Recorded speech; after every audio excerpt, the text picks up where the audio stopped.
Hola, ¿cómo están? Mi nombre es Miguel Sardeña, estoy con Mariana Alonso. Es una alegría juntarnos hoy para presentar un nuevo libro de También el Caracol. Es una felicidad comenzar el año de esta manera. Acaba de llegar hace instantes apenas el libro de la imprenta y lo que se nos ocurrió hacer con Mariana a modo de festejo inmediatamente es acometer esta presentación que veníamos postergando y estábamos eligiendo el momento. Dijimos, bueno, qué mejor momento que este, con los libros recién llegados de la imprenta, todavía dentro de sus cajas. Bueno, el modo de festejar no podía ser otro que hablar con todos ustedes de Yokomitsu. Así es, muy contentos y es una linda manera de festejar la llegada del segundo libro de Yokomitsu, que es el primer autor que publicamos en la editorial y a quien le tenemos un cariño especial. Sí, tiene algo especial, ¿no? Yokomitsu es el que de algún modo inició todo para nosotros dentro de la colección japonesa, la colección Bosque de Bambú. Él es el que abrió las puertas a todo lo que vino después. Este libro, Cabezas y Vientre, es el séptimo libro. La primavera llegó en un carro tirado por caballos, es el primero, así que de algún modo hoy estamos generando una suerte de círculo, que no va a ser un cierre, por supuesto que no, pero es como haber recorrido un camino lo suficientemente largo y uno ya está en condiciones de levantar la vista y mirar hacia atrás y poder analizar qué es lo que hizo, así que tiene un significado especial de algún modo. Así es. Lo que yo pensaba, Mariana, bueno, yo soy el director de la colección japonesa, para los que no lo saben, Mariana es la directora editorial, es la responsable de que todo esto sea posible.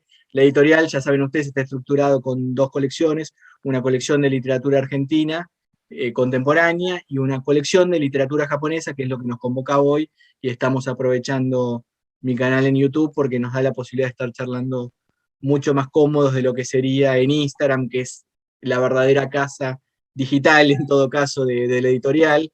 Los que lleguen a través del canal, de mi canal, les pido que en todo caso vayan a visitarnos en Instagram de la editorial, porque ahí es donde verdaderamente hablamos de la editorial. Pero pensaba yo que lo que podemos hacer para iniciar esta charla con todos ustedes, esta presentación en Sociedad de Yokomitsu, para los que no lo conozcan, es hablar un poquito de su biografía, dar algunos datos muy pequeños, porque no interesan más que algunos datos, algunas pinceladas de su biografía a partir de algunos trazos.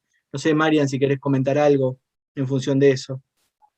Bueno, sí, Yokomitsu nació en Higashiyama, que era un pueblo termal, y vivió en muchísimos lugares porque su papá, no recuerdo si era ingeniero o tenía algún trabajo de ese tipo y viajaba constantemente porque estaba trabajando en el montaje de las vías del ferrocarril de Japón.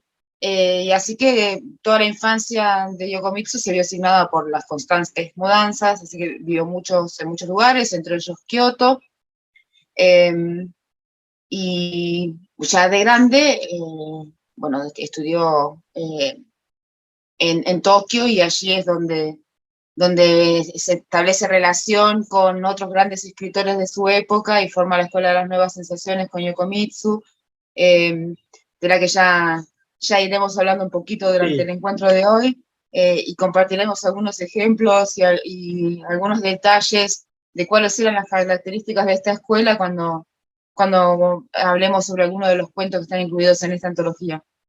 sí, interesante lo que decís. En primer lugar, destacar que el desarrollo de su carrera es en Tokio, por eso lo pensamos como un escritor que está en contacto con los círculos culturales desde una ciudad central, desde donde irradia la cultura y es donde está en contacto con toda la gente importante de su época, ¿no? Ya vamos a hablar de Kawabata, vamos a hablar de Kikuchi Kan, de Chiba Kameo, todos los grandes críticos y los grandes escritores de su tiempo. Bueno, él estaba en ese lugar, esa es una diferencia con otro escritor, como por ejemplo Sakunosuke Oda, no estaba en Tokio, sino que estaba en Osaka, estaba en la periferia. Esto como para pensar una primera gran diferencia. Y me gustó esto que destacaste, esto de que era un escritor que nació de algún modo con esta idea viajera y este recorrido itinerante, gracias a su padre, estar continuamente viajando en tren. Y bueno, el tren tiene algo que ver con la tapa de esta colección de cuentos de Yokomitsu Richie.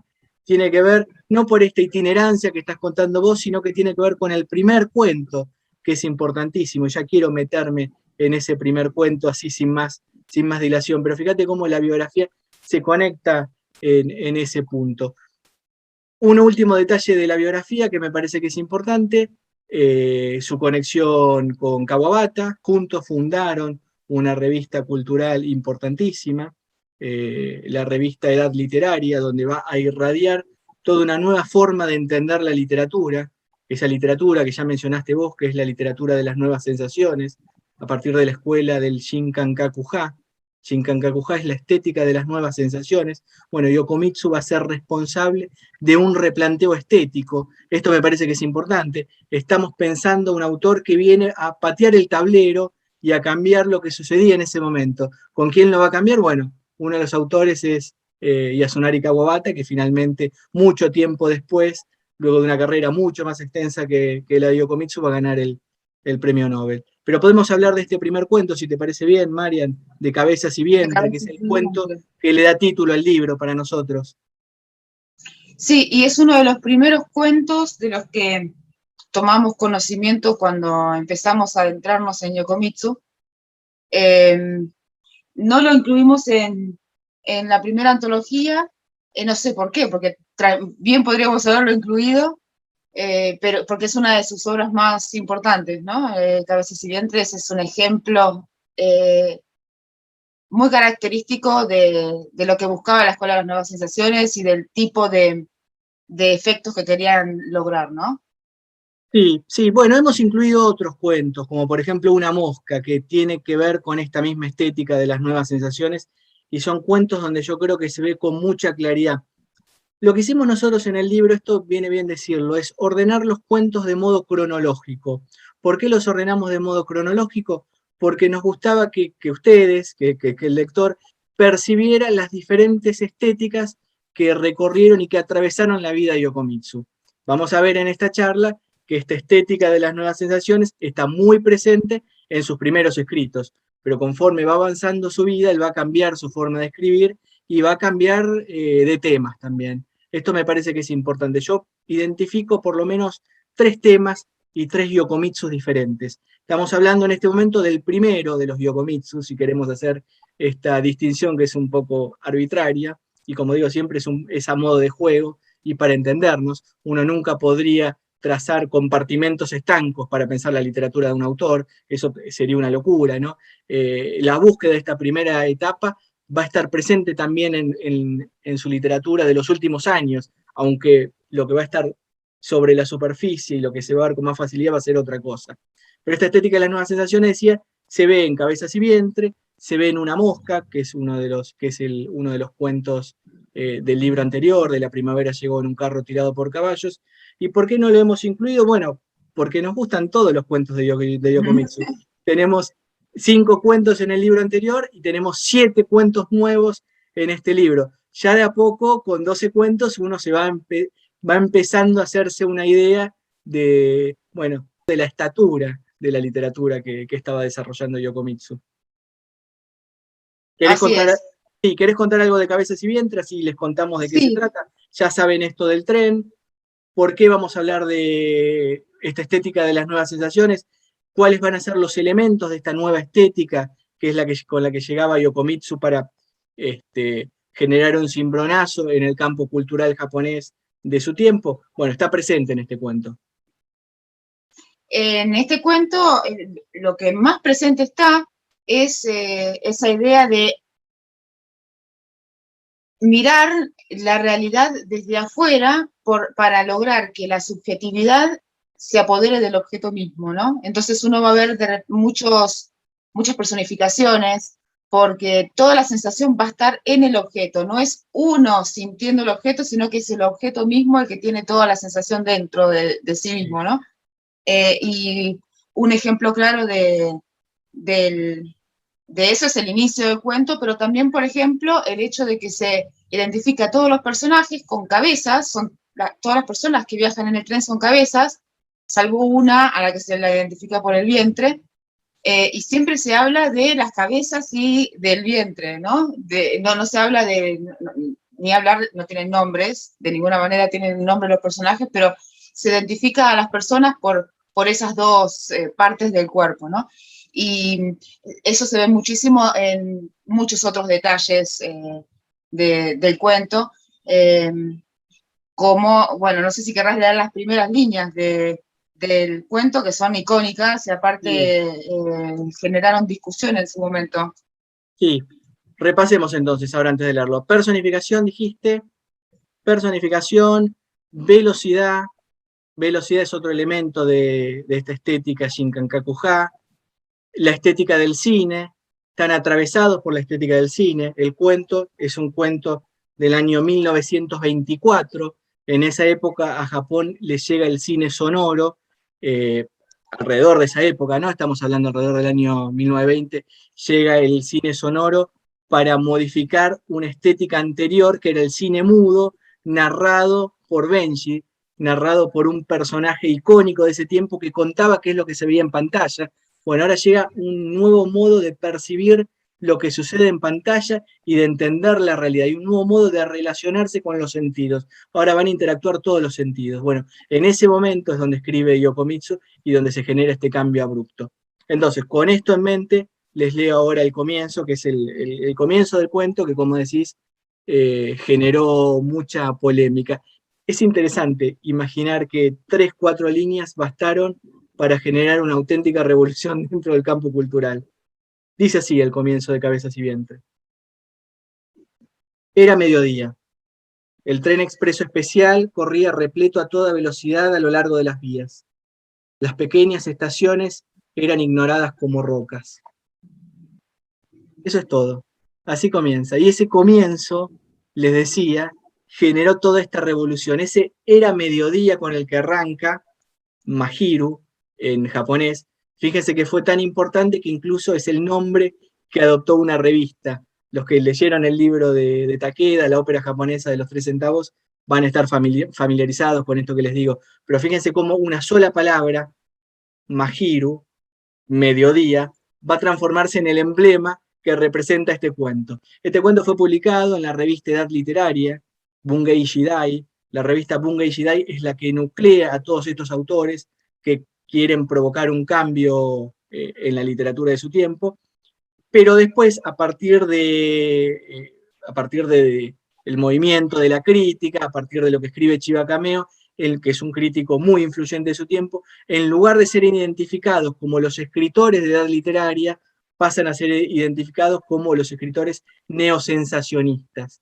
Esto tiene que ver con un movimiento de la crítica que también es muy importante, que es la crítica a la que le pone nombre al movimiento. No son ellos, sino que es como ellos son leídos, como ellos son percibidos, los que los termina bautizando.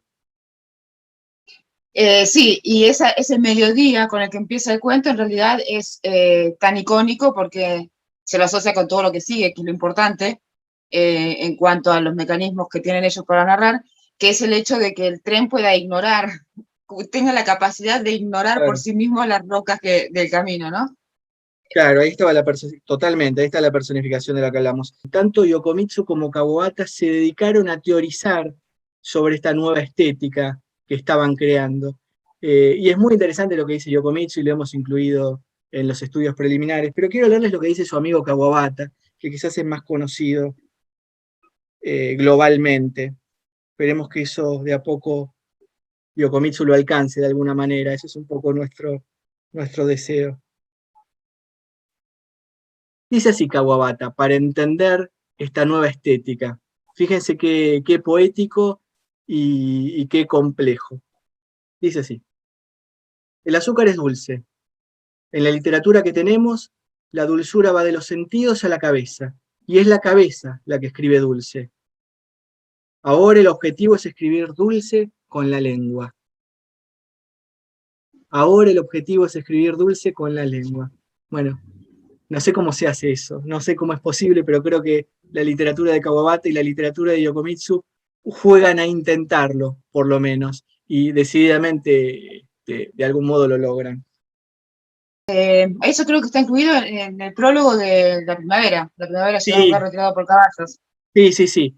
En este nuevo libro, el libro anterior, se lo contamos a la gente, hizo todo ese recorrido cronológico que les contamos antes, Este libro, el nuevo libro, vuelve a hacer ese recorrido porque nos interesaba que cubriera todo el espectro, pero el estudio preliminar analiza con un poco más detalle lo que es el modernismo en la literatura japonesa, que es esta nueva corriente estética que estamos hablando, la escuela de las nuevas sensaciones o Shinkankakuha, la analiza con un poco más detalle, por eso analizamos este cuento, los elementos y las consecuencias que trajo aparejada la publicación de este cuento. Les recordamos también que en ese tiempo había dos escuelas que estaban en pugna. Este es el contexto donde va a aparecer esta nueva literatura propiciada por Teppei Kataoka, Yokomitsu y Kawabata, entre muchos otros. ¿Cuáles eran estas dos corrientes? Por un lado, la literatura proletaria, el movimiento de literatura proletaria. También hemos publicado una antología con lo que a nosotros más nos gusta de este movimiento literario, del cuento de Yoshiki Hayama, de Kensaku Jimaki, Takeshi Kobayashi, bueno, tantos más que esperemos que también de a poco se vayan familiarizando porque es una literatura que nos gusta mucho. ¿Qué proponía la literatura proletaria? Bueno, proponía una literatura efectiva, que provocara un cambio concreto, que cambiara las condiciones de explotación que se estaba viviendo. Esto que les estoy contando podría no parecer demasiado atractivo, podría parecer más cercano al panfleto, más cercano a la propaganda, pero lo primero que hay que decir, contraponiéndole esto que les estoy señalando, es que estamos hablando de literatura japonesa, con lo cual, aunque pretendan ser panfletarios, bueno, no lo consiguen del todo, porque la belleza se cuela de manera casi inevitable en lo que escriben. La antología que publicamos nosotros se titula Bajo un cielo oscuro cargado de nieve.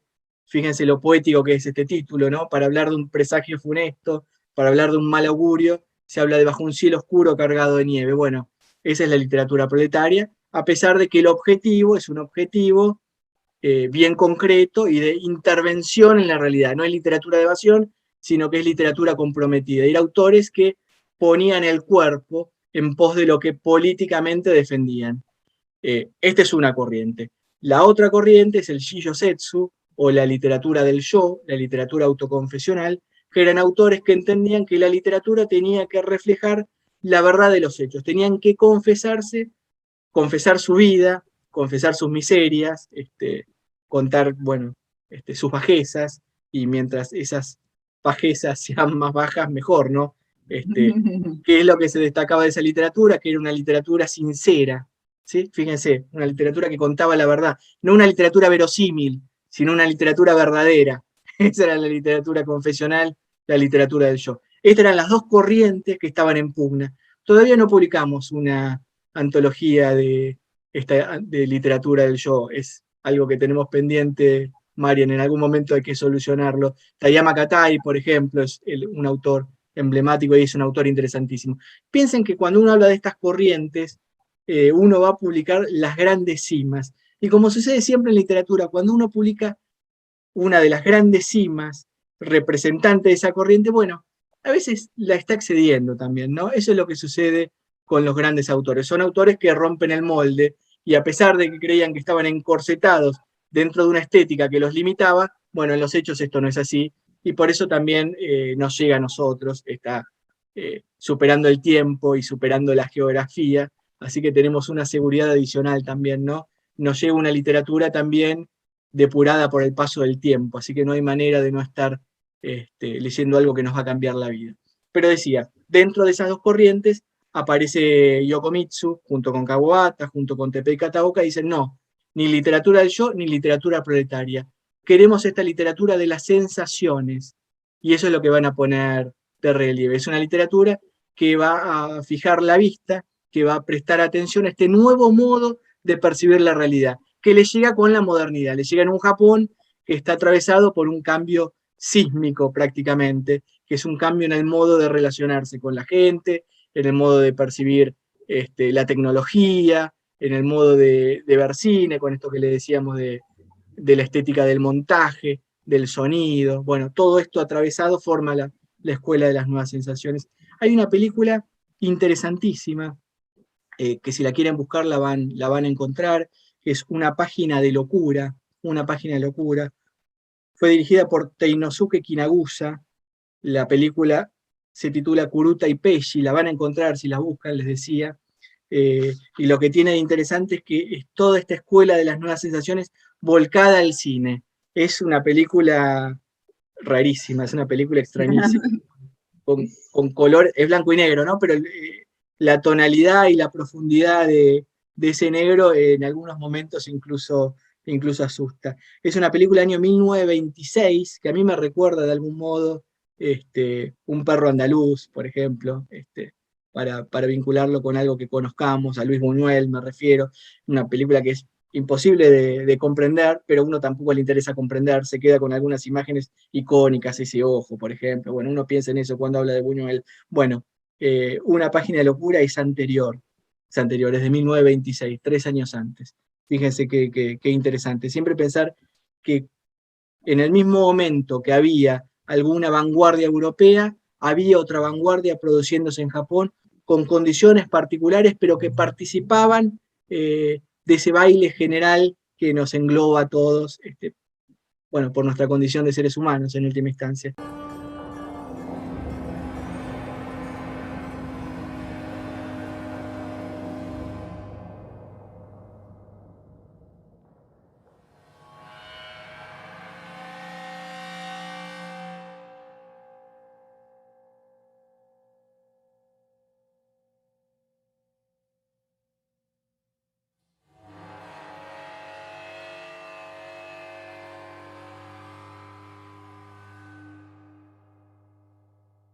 Así que va la recomendación también para esta película, para terminar de entender esta estética de las nuevas sensaciones.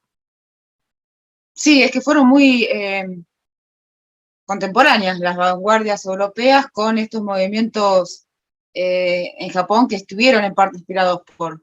hubo una inspiración, hubo un intercambio, porque muchas de las vanguardias europeas se inspiraron en el arte japonés y en Japón también miraron las vanguardias europeas. Fue como un intercambio Sí. cultural interesante el que hubo en esa época. Sí, que los escritores japoneses no niegan, sino que reafirman.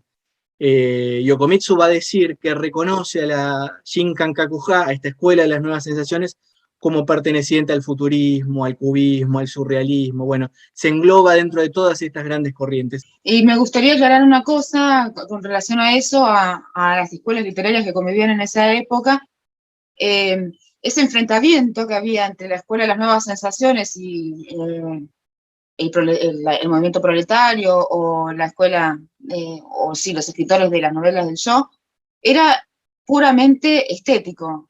No tenía nada que ver con ni la temática ni con la ideología, porque de hecho en muchos de los cuentos de Yokomitsu se puede ver cierta simpatía que tuvo en su época más de juventud con algunas ideas de izquierda y con las preocupaciones del movimiento de izquierda, pero para él el foco principal tenía que estar en la forma de narrar, en Bueno, generar esa sensación, ¿no? Pero no significaba que no compartieran preocupaciones.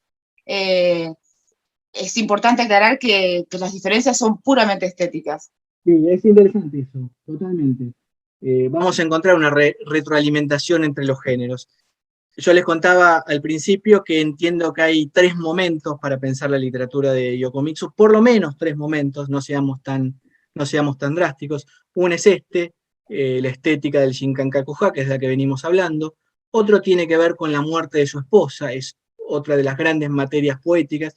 Y fíjense que yo les hablo de la muerte de su esposa, de su primera esposa, que murió de tuberculosis, y alguien me podría decir de inmediato, bueno, pero entonces podés estar hablando de la literatura del yo, de la literatura confesional, porque en ese cuento Yokomitsu va a hablar de un modo crudo de la muerte de su esposa y va a hablar también de un modo crudo de cómo él soporta esa muerte ajena, digo, va a ser un poco desalmado, se va a quejar de tener que cuidarla, va a lamentar que su mujer le haga perder tiempo, esa mujer que está en cama y que no se puede mover y que ya se sabe que le queda poco tiempo, se va a permitir esa crudeza. Entonces, podría estar cercano a esta literatura del yo, por lo menos con estos poquitos elementos que hemos compartido hasta acá. Bueno, es interesante eso.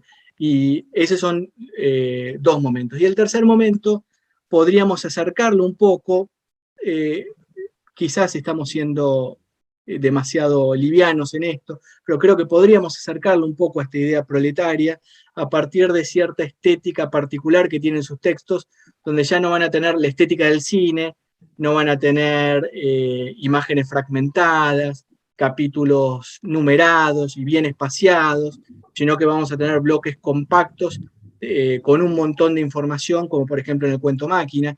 El cuento máquina del primer volumen lo podemos pensar casi como un cuento proletario, si queremos, o podemos leerlo de un modo casi opuesto, también al movimiento proletario, defendiendo ideas opuestas. Bueno, esto es algo también que pasa con muchos escritores japoneses que a lo largo de su vida y sus ideas va cambiando también, atravesados por las exigencias de la guerra. Pero bueno, no nos pongamos no nos metamos todavía en ese tema, que es un tema más delicado y probablemente exploremos en algún libro. Esa es una cuarta etapa que veremos más adelante.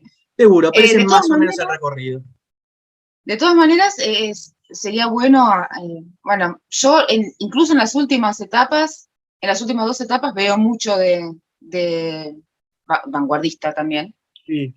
Otras exploraciones vanguardistas quizás, pero quizás no se nota tanto en el cuento La primavera llegó en un carro tirado por caballos, pero en el cuento que incluimos en este libro, en el que habla sobre la esposa, incluimos un segundo cuento en el que habla sobre su esposa, la primera esposa que falleció, tiene varios más que quizás sigamos traduciendo en el futuro, pero en este caso incluimos pensamientos sobre un jardín florido, y en este cuento sí veo una estética mucho más vanguardista que en La primavera, tiene toques surrealistas por momentos que son impresionantes.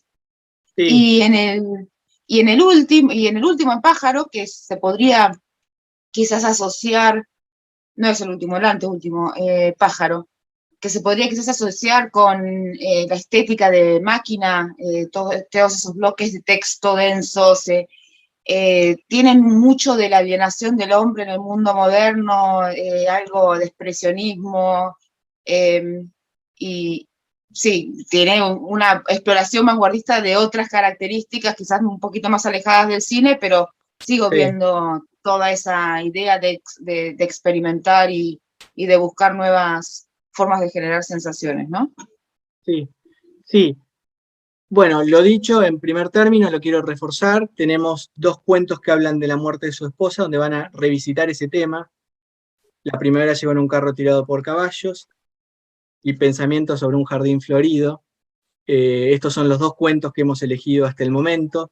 Hay una edición japonesa que compila los 6 o 7 cuentos que hay, depende del criterio que adoptemos, si adoptamos un criterio más estricto o un criterio más amplio, que hablan sobre su relación con su esposa.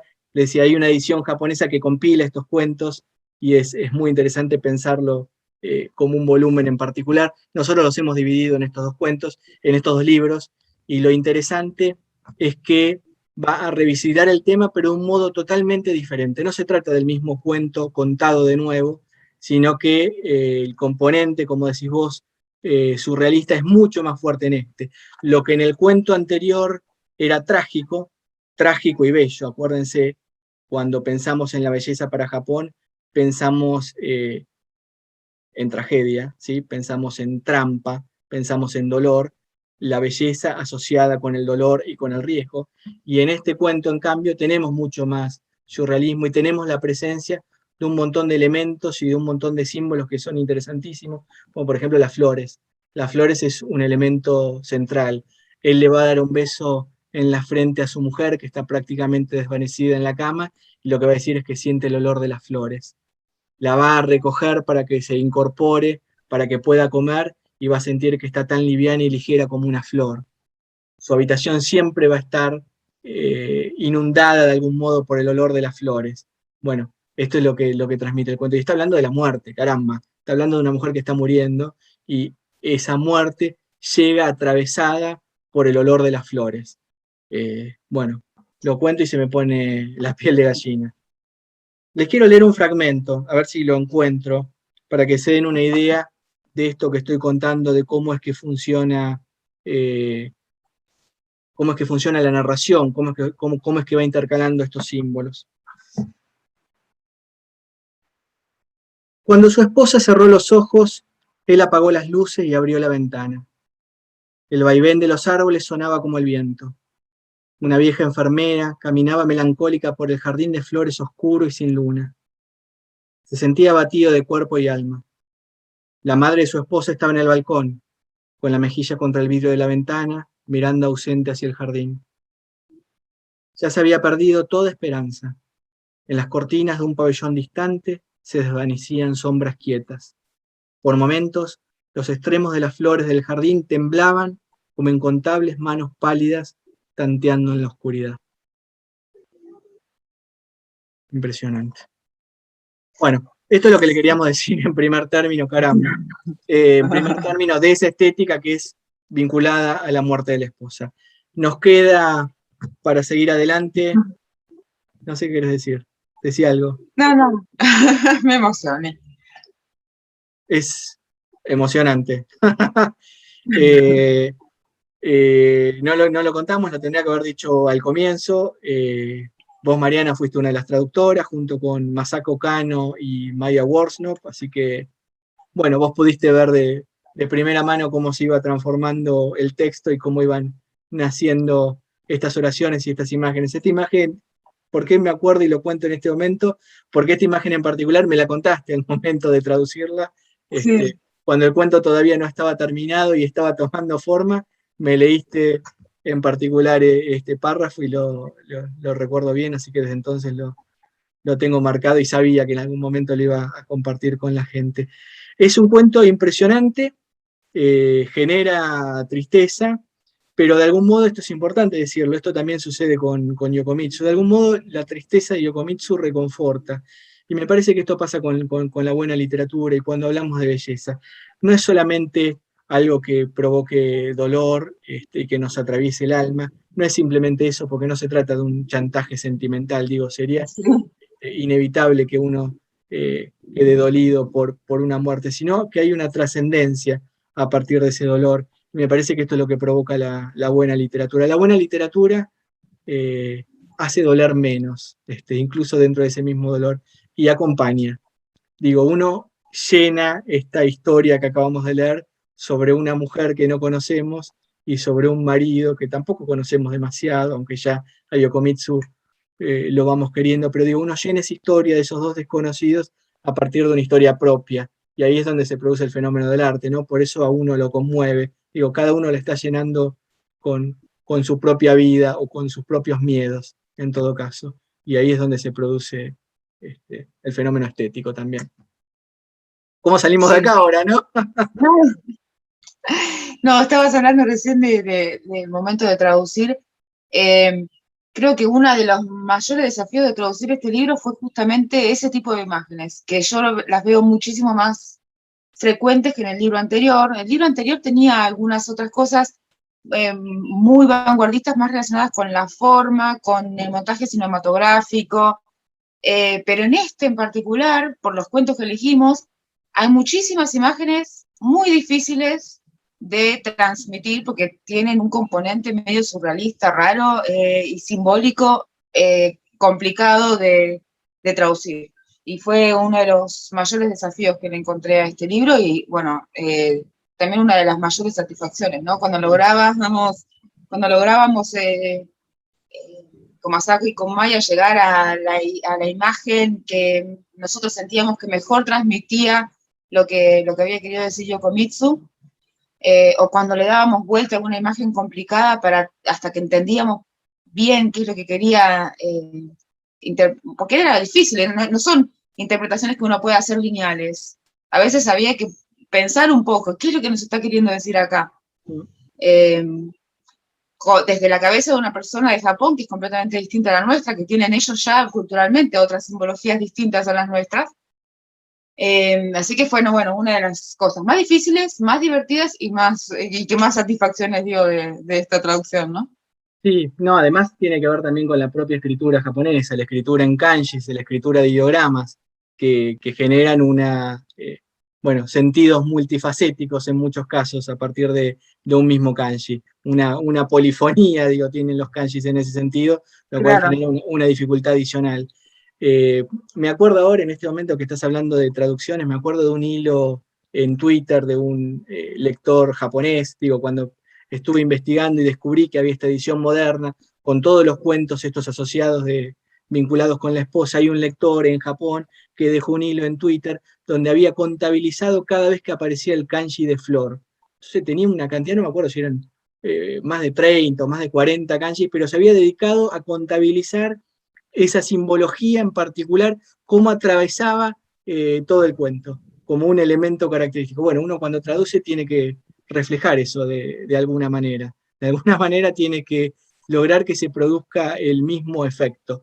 Dentro de escritura japonesa es un efecto también visual, ¿no? Tenemos el kanji de flor. Bueno, hay que lograr lo mismo de alguna manera dentro del castellano, y la narración tiene que fluir, tiene que encontrarse natural, tiene que tener belleza. Digo, una novela tiene que tener belleza, no es simplemente un manojo de información, no es algo técnico donde puede simplemente ser preciso, sino que además de preciso tiene que ser bello, y esa es una dificultad adicional a la hora de traducir, pero bueno, lo hemos conseguido, bueno, estoy enamorado de esta edición, eso ni falta hace, te lo digo muchas veces, pero lo digo ahora en público, ¿no? La verdad que el trabajo de Masako, de Mai y el tuyo, bueno, engalanan esta colección. Y hablando de traducción, me sumo a esto que salió para pasar a otro tema y salir de esto, salir de este lugar donde nos hemos metido, que tiene que ver con la esposa, y hablar de otro cuento donde nos hemos encontrado con partes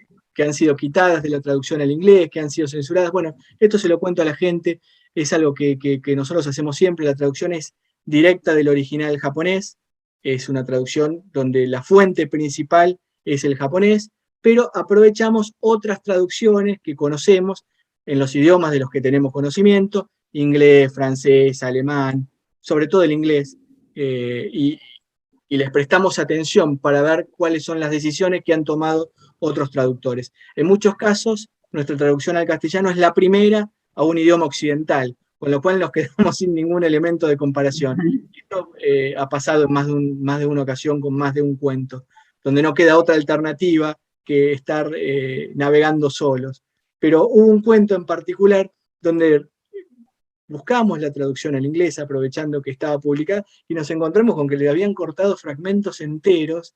Y Más que cortado fragmentos enteros, sí, no, en este no era tanto fragmentos enteros, sino que habían cambiado algunas cosas.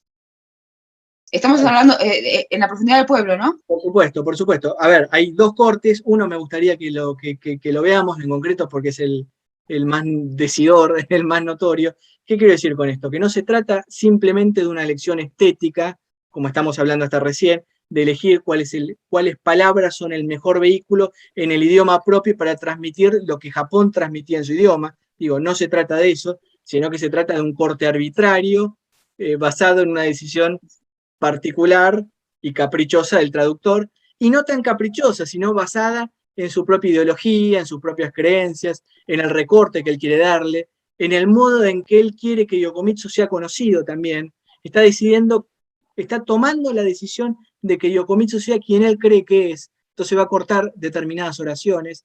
¿Querés que veamos eso? Me parece muy, muy interesante, porque es un hallazgo de la editorial también, que solo es posible a partir de una traducción directa del japonés. Sí. Él está en una colina en la que siempre se tira en el pasto a mirar hacia abajo el pueblo, ¿no? Y tiene a un lado todas las casas de la gente más pudiente, las mansiones, y del otro el pueblo con todos los trabajadores. Y habla de una fábrica, dice así.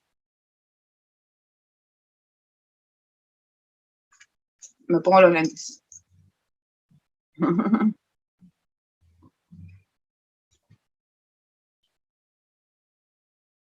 Miró hacia abajo el pueblo, que se estrechaba al sur como el fondo de un valle. Ahí el gas de dióxido de carbono emitido creaba presión atmosférica. Lo único que entraba libre, traído por el viento del este, era polvo, tifus y humo de la fábrica de municiones. No había plantas. Todo lo que se reunía ahí eran tejas, moho, botellas vacías, artículos sin vender en el mercado, obreros, prostitutas y ratas. Y llamemos la atención sobre una palabra en particular, porque es una palabra nada más, el humo de la fábrica de municiones. Y esto se asocia con otro fragmento en el que Yokomitsu compara a unos carniceros que están cortando carne en un restaurante con la cabeza de personas chinas dormidas, ¿no? De chinos dormidos. Y eh, esos dos fragmentos fueron alterados en la traducción.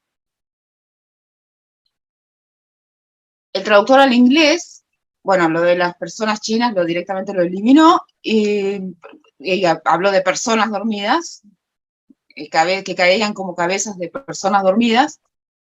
Y en este caso en particular cambió la fábrica de municiones por una fábrica de botas. Cuando yo estaba traduciendo esto con Masako y con Maya, dije, pero ¿cómo puede ser que acá estoy entendiendo mal algo? ¿Por qué hay tanta diferencia? Y probablemente sea porque el traductor asoció este cuento con quizás la época posterior de Yokomitsu, en que se inclinó hacia ideas imperialistas en los últimos años de su vida durante la Segunda Guerra, y quiso censurarle eso, ¿no?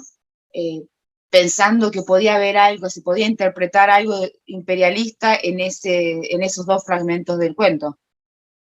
Mi opinión personal es que este cuento es muy anterior a esa etapa de Yokomitsu, es de su época de juventud, y él estaba más bien más cerca de las ideas de izquierda que de otra cosa en esta época, y de hecho, el mismo fragmento te está mostrando la fábrica de municiones como el peor de los males. Totalmente. Estaba pensando justamente eso. Es un cuento del año 1925. Fíjate cómo hay que cuidarse también de la lectura de ciertos críticos y de ciertos declamadores, porque están logrando el efecto contrario. Están limpiando una marca de su literatura que está realizando una denuncia. Y es una denuncia que es interesante, porque es el modo en que puede leerse en conjunto su obra. O sea, yo quiero leer esta denuncia a la fábrica de municiones en este momento de su vida, así como quiero leer también en esta misma clave Máquina, por ejemplo. Cuando me acerco a Kikai, que está en el otro libro, quiero leerlo en estos términos, cuando habla de una fábrica, de los obreros de la fábrica, y lo que están construyendo en esa fábrica, y cómo se burla de cierto capitalismo, de cierto modo de producción. Bueno, quiero leerlo en estos términos. Ahora, si tengo un crítico que me va a limpiar todas estas escenas, cuando llegue otro momento que quizás sea más confuso, porque tiene que ver con otro momento histórico, yo ya lo voy a leer sin matices, y voy a ser mucho más duro y mucho más cruel a la hora de señalar su producción literaria también. Así que me parecía que era importante destacarlo esto. Me sumo a esta idea de traducción también, de libertades que se toman los traductores, quiero decir en concreto, para recordar algo que pasó en el libro anterior, ¿te acordás? En el cuento Tesoro. Sí. Sí, que también barrió otra escena que no tiene que ver con esta idea de la guerra y de las ideas o ideas imperialistas o ideas de izquierda que pueden estar en pugna, sino que tiene que ver con otra cosa asociada con una niña que decidió limpiar, que decidió eliminar del libro y que podría llegar a ser una clave interpretativa de ese cuento. ¿Podría serlo o no?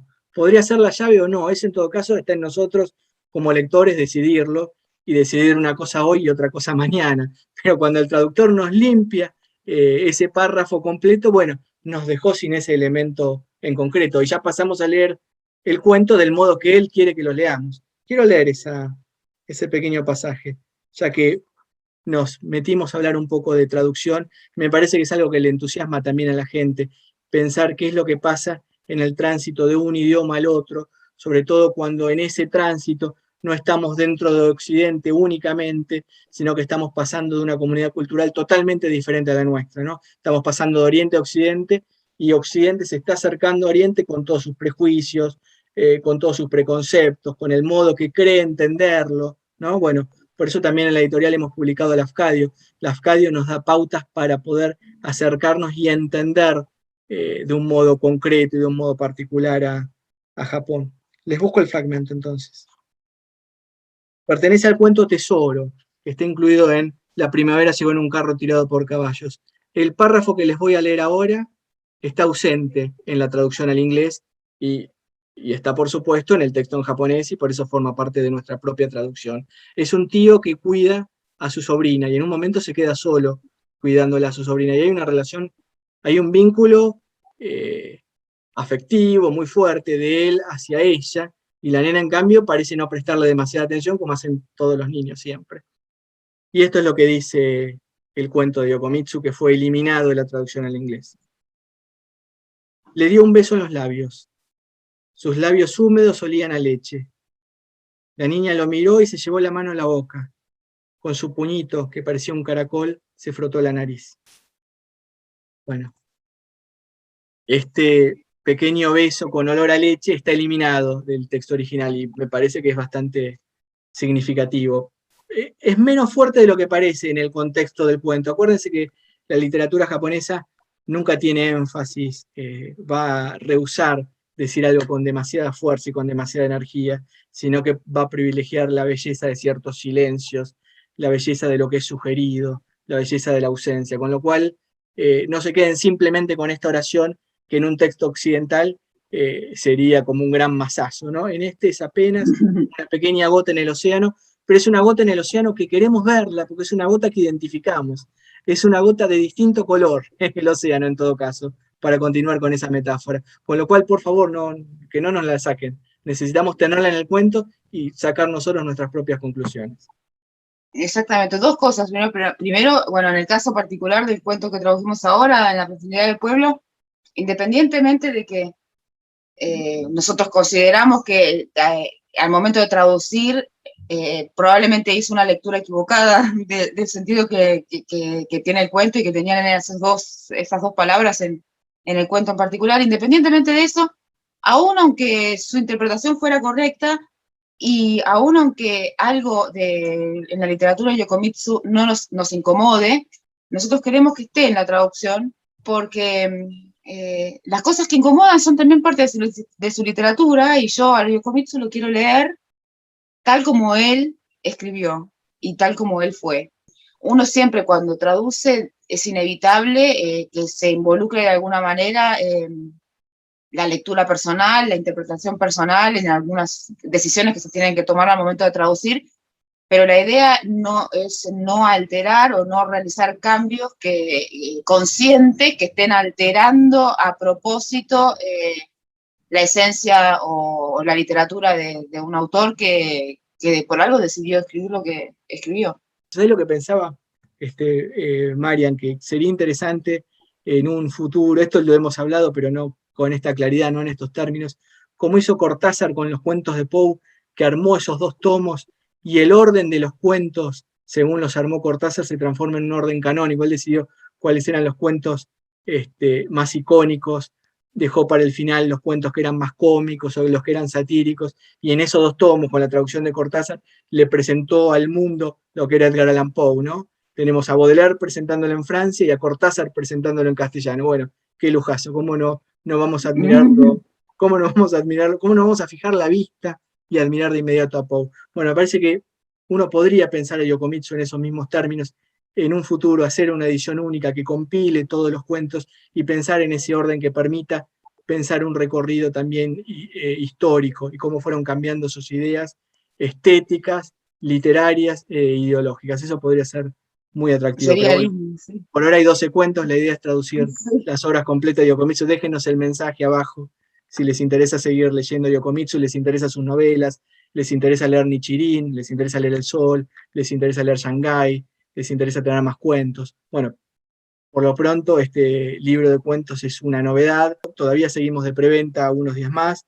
Si lo están leyendo mucho tiempo después, ojalá que muchos años después, el libro lo van a encontrar en la tienda virtual de También el Caracol, la van a encontrar por Instagram y en todas las librerías, por supuesto. Se pueden acercar a las librerías y ya encontrar Cabezas y Vientre. Quería hacer un último comentario a modo también de cierre de lo que es Yokomitsu. Yokomitsu, no lo dijimos, Yokomitsu vivió de 1898 a 1947, falleció en 1947, su vida fue breve. A pesar de esa vida breve, en Japón entienden que es autor de varias obras maestras. En su tiempo era considerado un Mungaku no Kamisama, un dios de la literatura. Fíjense qué bello eso, ¿no? Pensar que un escritor es un dios de la literatura. Bueno, eso era Yokomitsu en su tiempo, a pesar de que vivió pocos años. Kawabata, por ejemplo, vivió el doble. En vida, Kawabata lo admiraba, pero fíjense el recorrido que siguió la literatura de Kawabata, que tuvo mucho más tiempo para desarrollar una obra, mucho más tiempo de la que tuvo lamentablemente Yokomitsu. Yo cuando pienso en esto, Marian, siempre digo, lo que nos hemos perdido, ¿no? Nos hemos perdido una visión de la vejez, de la madurez, de la templanza. Bueno, nos hemos perdido una visión que solo podría alcanzar con la edad y con los años, ¿no? Uno naturalmente va cambiando y va teniendo otra visión de las cosas que le suceden y del mundo que lo rodea, va teniendo otra cosmovisión. Bueno, nos hemos perdido esa visión de Yokomitsu a partir de su temprana muerte. Sí, lamentablemente. Uno, cada tanto nos preguntamos, ¿no? ¿Qué habría sido de Yokomitsu si hubiera tenido el tiempo para escribir que tuvo Kawabata, por ejemplo, ¿no? Bueno, independientemente de que estamos todavía de preventa y de que quienes todavía no tengan este libro lo pueden conseguir en librerías a través de nuestro Instagram, quienes sí lo hayan tenido, comenten qué les pareció, qué cuento es el que más les gustó, y charlemos sobre los cuentos y la literatura de Yokomitsu, que siempre nos gusta compartir con nuestros lectores sus impresiones y fragmentos que les hayan llamado la atención y charlar. Suscríbanse, como les pido siempre, que eso es lo que posibilita también que el canal siga vivo. Activen la campanita y nos seguimos viendo por acá, por mi canal y también por el Instagram del editorial, también el Caracol. Muchas gracias a todos. Gracias. Chao, chao.